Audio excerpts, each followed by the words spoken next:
Hopefully you've enjoyed your reading break and that it was productive or restful or something so that you're able to get through the second half of the semester. So I'd just like to welcome you back.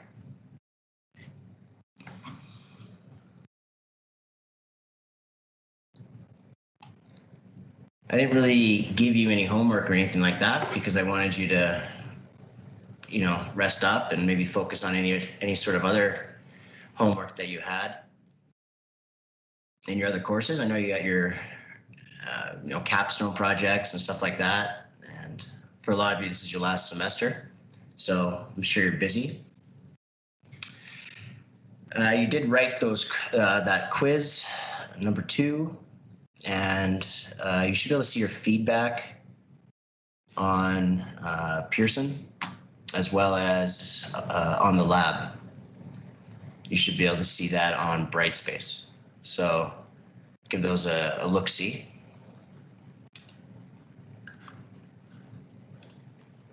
I'm experimenting with a new video thing here where I can kind of move myself around.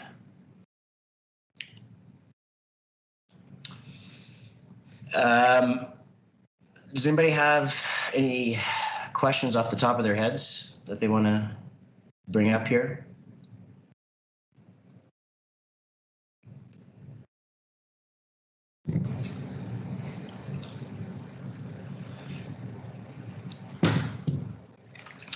Okay, anytime, just raise your hand or put something in the comments.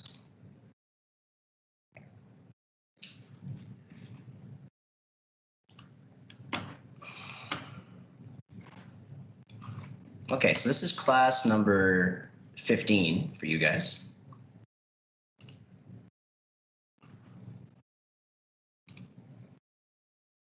We're going to start a new chapter today, chapter 5.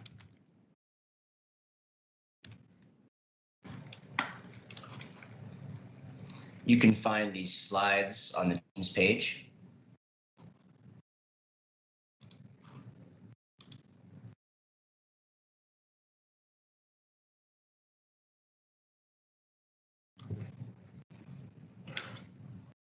So this is our 2-hour class.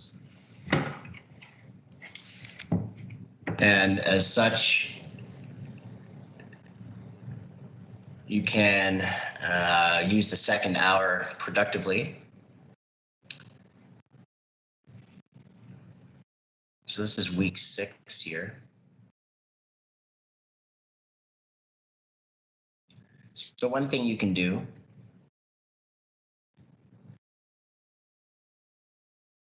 to stay on top of things is to watch the video I posted on lab number 3.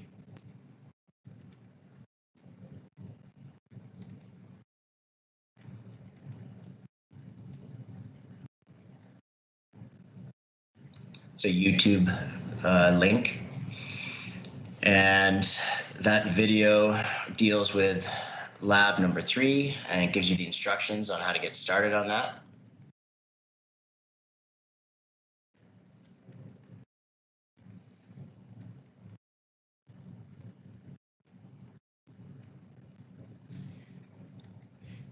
And that will allow you to get a leg up on the next assessment, right? So that would be due like always the following Wednesday. So that'll be due Wednesday the 3rd of March.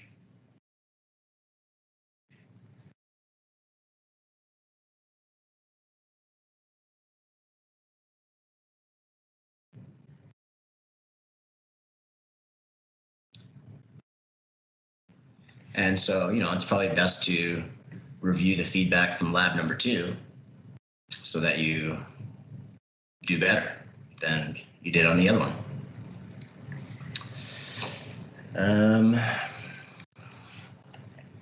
And then, the next quiz isn't until next Friday, so that'd be March 5th. So for now, just kind of work on that and, work on some of the homework that I'll assign for you guys today. And yeah, let's power through the rest of this course.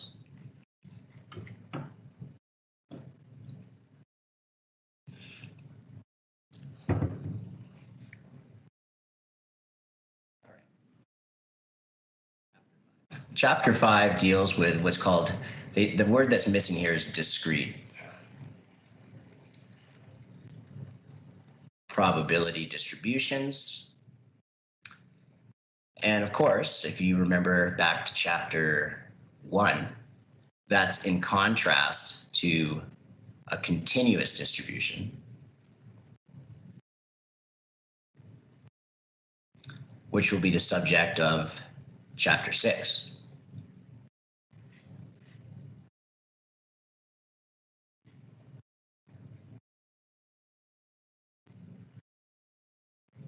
So again, the main difference being these are exact countable values.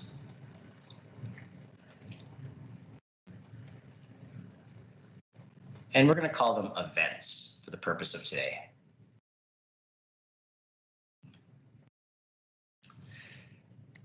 So specifically today, we're going to be looking at something called, so chapter 5 is divided into 3 sections.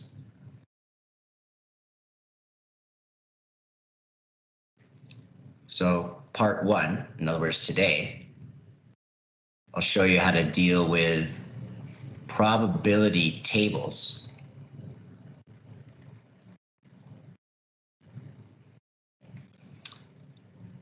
When I see you next class, we'll deal with something called the binomial distribution. And the most interesting one, part 3, the Poisson distribution. But again, all 5 of these, or sorry, all 3 of these sections from chapter 5 help you handle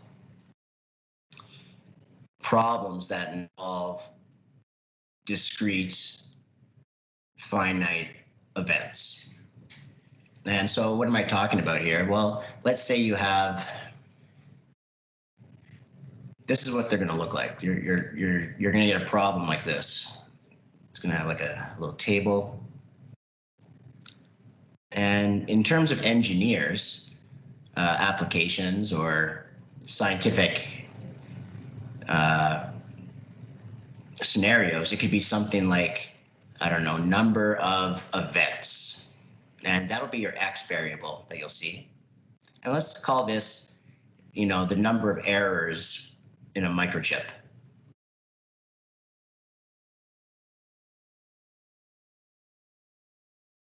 In a circuit or something like that, an electrical circuit. Let's say you have 4 resistors or something like that. And you could have 0 mistakes. You could have 1 mistake. You could have 2 mistakes, 3 or 4. Let's say there's 4 components that could malfunction.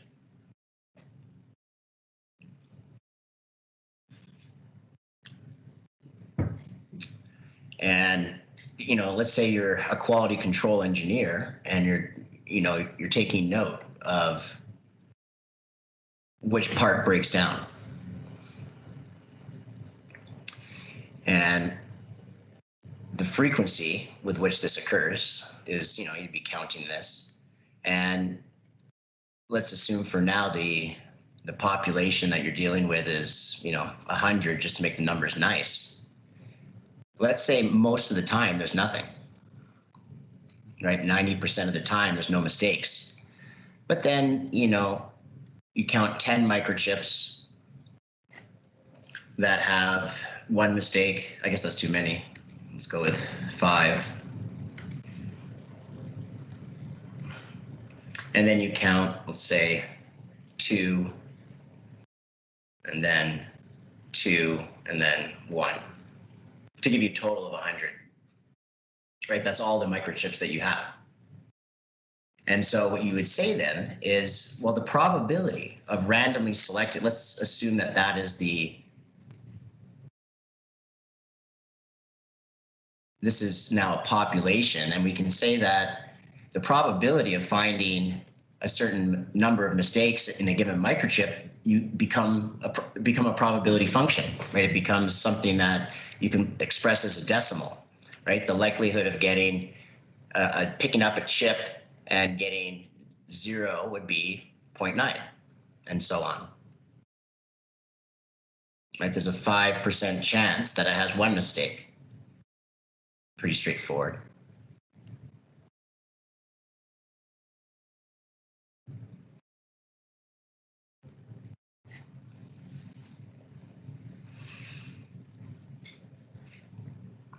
And this is a probability distribution now. Actually, just these two columns here. You'll just see these in the problems that we'll do today.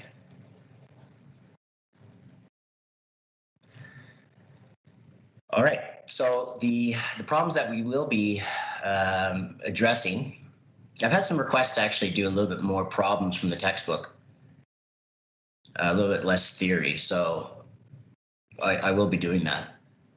But just to show you the equations we'll be using are these. So chapter 5, and again, it's pretty generous formula sheet because they tell you this is a probability distribution, and this is also a probability distribution. So you know that this is what you need to use. Find the standard deviation, and you can find the average. All right, so let's get to it. So let me just show you something here. If you go to the textbook,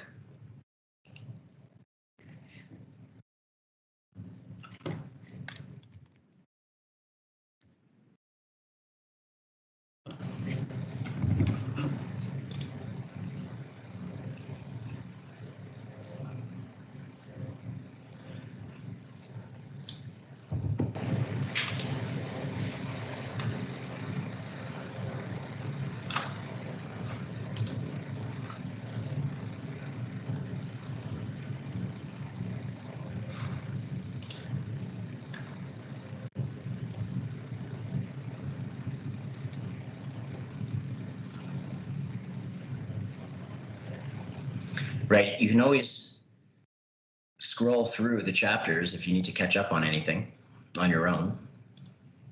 But it's a lot easier to just pay attention during class, as I'm sure you've noticed. But if you're ever looking up something specific, you know, this is a good resource for you. There's a table of contents here. And yeah, here we are. Doing probability distributions.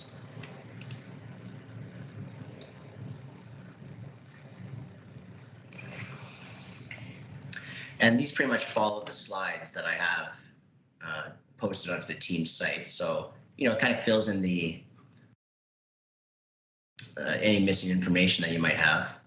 Now, if you go to the end of the chapter, so I've been there before, so it's on page 219. At the end of every section, I mean, not the end of the chapter, at the end of 5.1, which is basically 219, at the end of every section, really, they have a whole bunch of problems that you can work on. And right, so 5.1. And what I've noticed is that you can actually click on, this is a new feature that, as far as I know, and you can click on, let's say, this thing here, and it'll take you to an interactive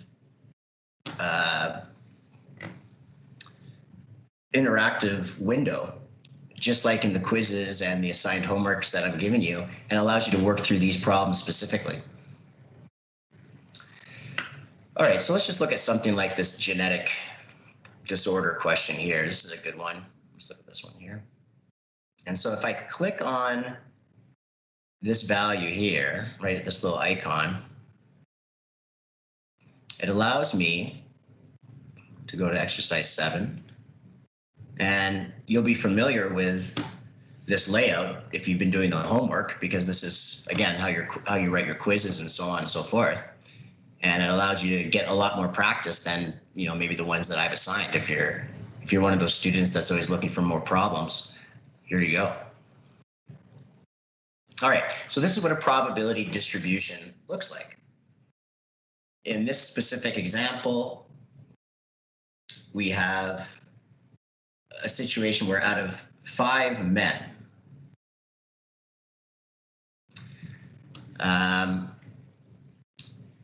how many pass on a certain genetic characteristic to their offspring? So if you have a genetic, mutation, are you going to pass it on to your kids or not? And it's a random process. And that's in genetics, that's random. Either you get the X or the Y chromosome.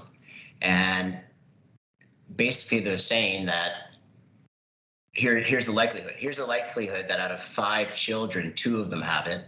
So 30% chance. Out of 3 children, same thing. So it's kind of a tie. And then if you look really closely at this, what you see is that it's symmetrical. You actually get a normal distribution here. And the first thing they're always going to ask you is, does this table show a probability distribution? And there's 3 criteria that we have to look at to see if something is a probability distribution. So I'll go through that right now.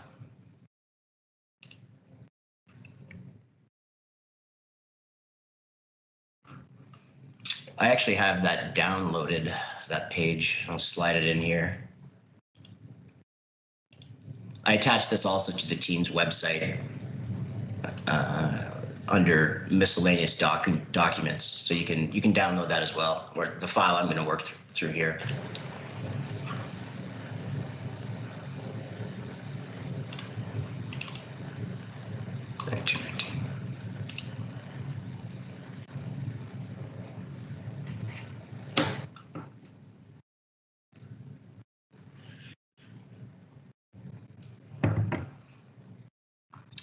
All right, so here we go. The numbers are slightly different because, as you've probably figured out from the Pearson website, it kind of randomly changes the numbers a little bit, but it doesn't matter. Okay, so what are we looking for? So in order to become the criteria needed in order to use the equations that we're about to use in 5.1, in order for this to qualify as a probability distribution, there are 3 criteria that you'll be looking for on your next test.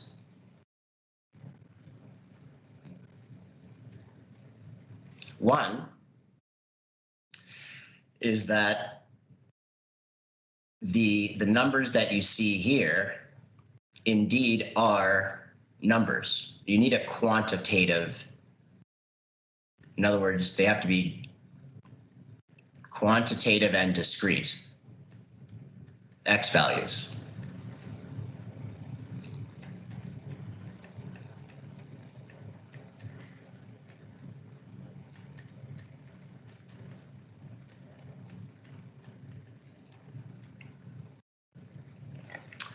So that seems pretty obvious, but when you look at, for example, question number 10 here, it says that this is a categorical data set, right? You have the probability that somebody thinks email is the best way to pick up their girlfriend. It's kind of a stupid question, but it just says that people would rather date on email. What's the probability that people like instant messages or text messages, whatever? I don't know who wrote this survey, but like grandpa, I guess, doesn't know that. I don't. What's the difference between instant and text? I don't know. But that's besides the point. The point I'm making here is that there's no quantitative X value, so the equations aren't going to work. Right? This is categorical data or qualitative data, and that's why that stuff from chapter 1 was important, right? So that you recognize this stuff. This is not very good.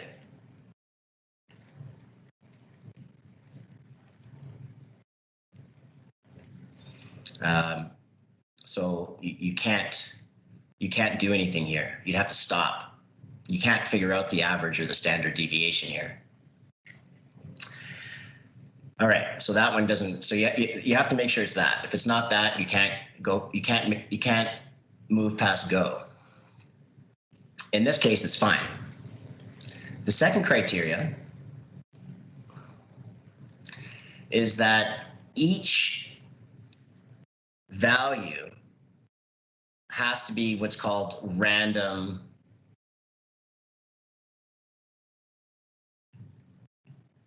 variable. In other words, like my microchip thing,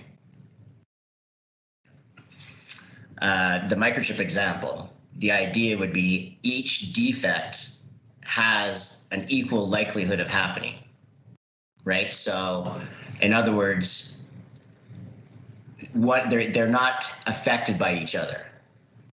A random variable means they independently can occur.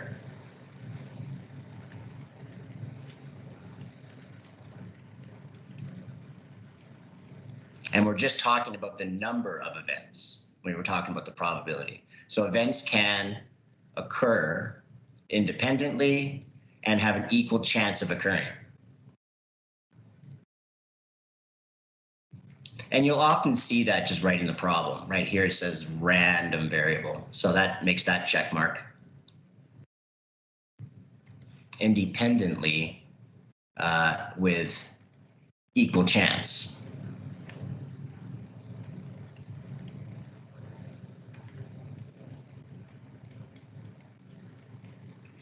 And the third and the most important one, I would say this is the one that often is missing, or the one that often is a problem, is that all possible events must be taken into account.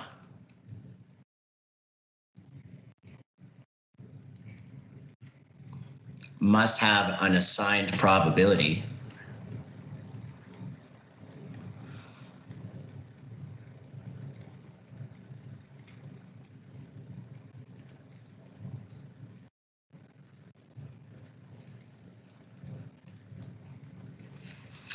Which means if all possible events have a defined probability, it means the sum of all of these probabilities has to equal 1. And that's what we're going to check here in a minute. So for example, question 8 is not good because this one's there's a problem here. This is not a defined probability. So this one's no good. This one's no good for the reason I mentioned. And this one's a problem, as you'll see here, because the sum here, if you add up all of these probabilities, it's actually 0.1. So in other words, not everything has been taken into account. So 9 is not good either. But 7 is good. And I believe that, 11, this one looks okay. Again, you'd have to double check on Excel. And I think 12 as well is good. But these middle 3 here all have problems with them. And so if you were asked if it forms a probability distribution, you say no.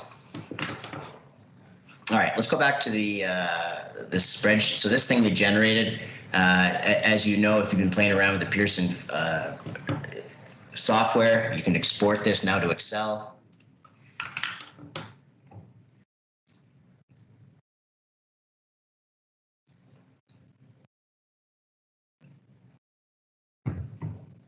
Which is nice.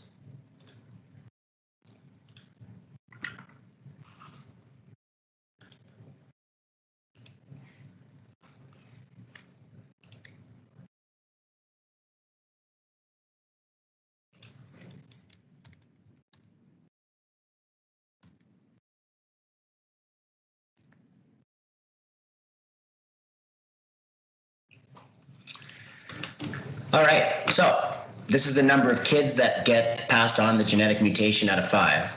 So let's see if this actually, if they counted everything properly, right? If they made a mistake in counting, then this won't work out. So let's just check out the sum to make sure that all of these work out. If this is 1, then we're in business. And sure enough, it is. So it meets all 3 criteria. So you can go here, and you can say yes.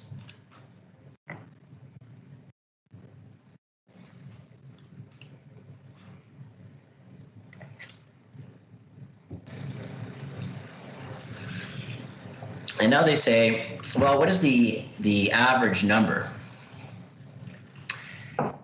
And if you have good intuition, you'll say, well, it's going to be in the middle here because these have the most likely probability. So you could probably just guess this as 2.5 and you would be correct. But they're not always going to be like this. A lot of times it doesn't have any pattern, discernible pattern. And so you would want to do the formula that I'll show you now. But just before I do that, let me just show you one quick thing that they talk about in the PowerPoint presentation that is important, is that you can actually chart this as well. And it's a good introduction to what's called the probability histogram, because we're going to be using that in chapter 6, 7, and 8 as well. So I'll just show you. You basically just do the same thing you would for a normal histogram. Let me go to charts.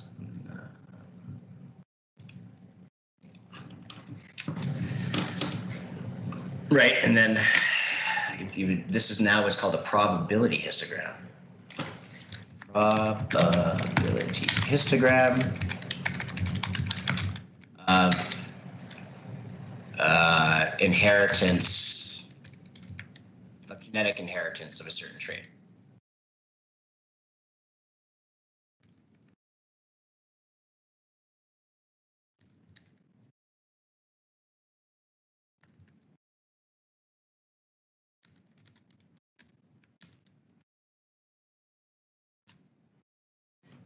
Something like that.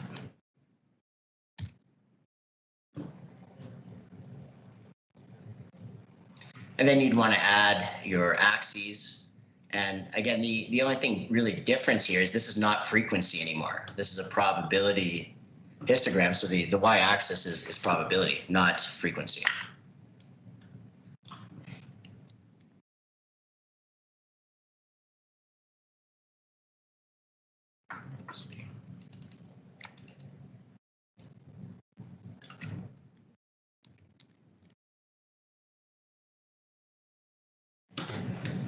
Bingo.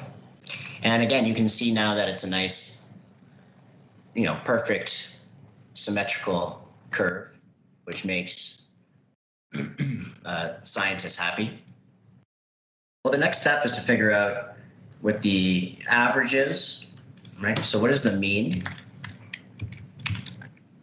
And we want to know what the standard deviation is.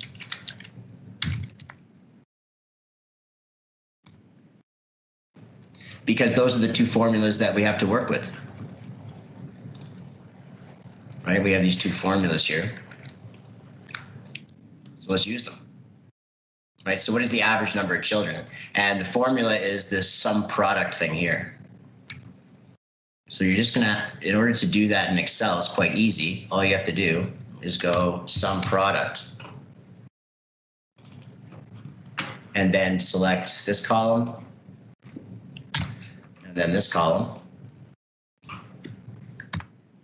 You're in business. So 2.5, just as you would predict. The standard deviation is more complicated. As you'll see, the formula is nasty. Right, this thing here.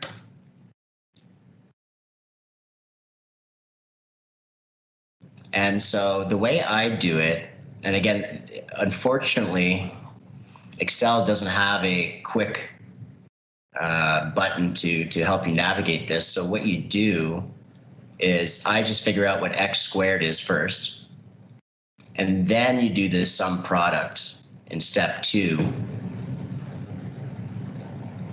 And then step 3 is you subtract the average, which you've already calculated, which is going to be squared. And then finally, you take the square root. And the last thing you would have to do is take the square root. So it's just kind of a multi-step process. but that's okay. It gives you some practice with using the Excel equation functions. All right, so the first step, as I mentioned before, is what is x squared? So let's actually put maybe that over here. So I need to know what x squared is. And that's going to be straightforward. You just grab this value and square it.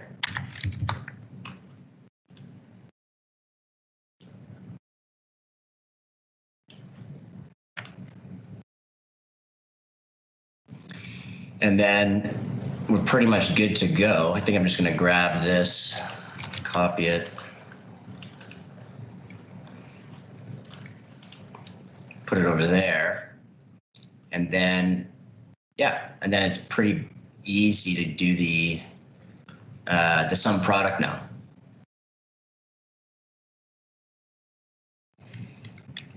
So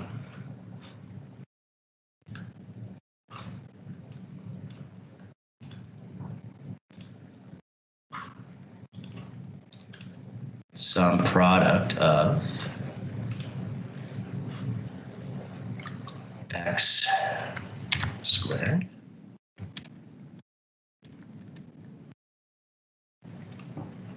so all I would do is this, same thing I did for the mean, except I'm using x squared. Sum product.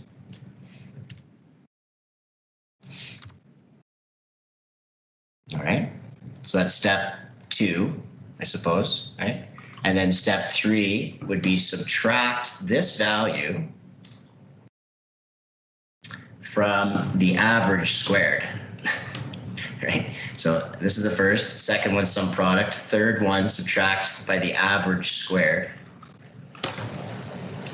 So I go like equals this minus this squared.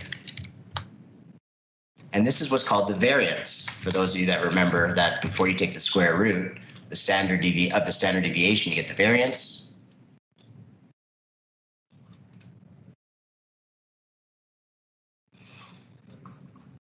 I'm going to bring back my grid lines because it's tough to see what's going on.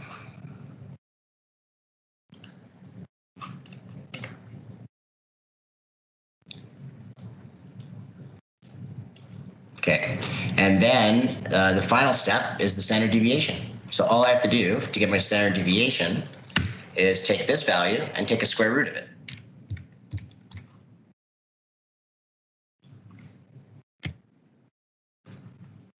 Then adjust to the appropriate number of significant digits, and we're done. All right.